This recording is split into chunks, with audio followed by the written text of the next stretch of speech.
on the searches at NewsClick. This is the latest that we are getting for you. Big scoop on how the searches were planned, how the searches were carried out. The first meeting was conducted on the 2nd of October. 500 plus police personnel were called in for the searches. These meetings were held at the special cell of Delhi Police. Suspects were marked into A, B and C category. Now, we have Priyank joining us with more details to break down this information. Priyank, please share with us details of this big scoop on how the searches were planned.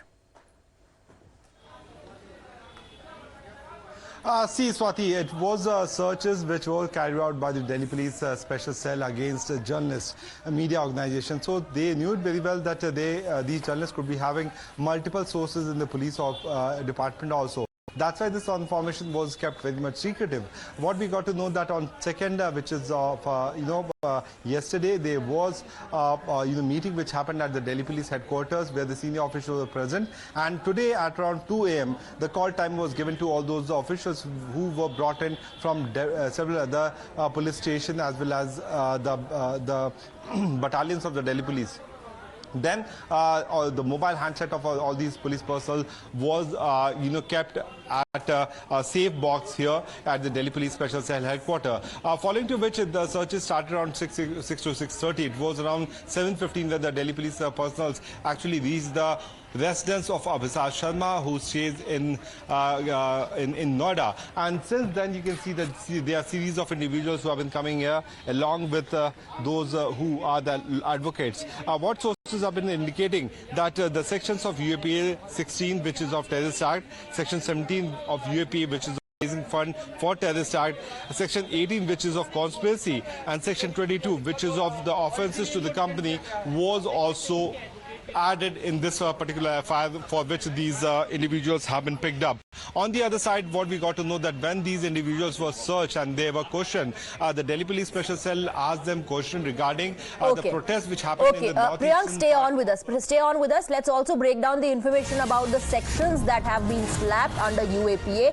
UAPA sections invoked in the FIR, like Priyank was telling us, Section 16, 17, 18 and 22 of the UAPA have been applied. Now let's go one by one. Priyank, Section 16 of the UAPA is a terrorist act. We have, in fact, Rishabh to get us more details on the UAPA section. Section 17 of the UAPA, Rishabh, raising funds for terrorist acts. Section 18, conspiracy, and Section 22C, offences by companies. These sections have been applied.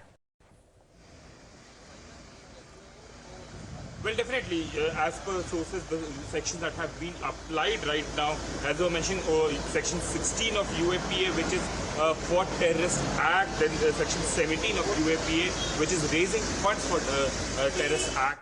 Okay. All right. There seems to be some issue in connecting with you, Rishabh.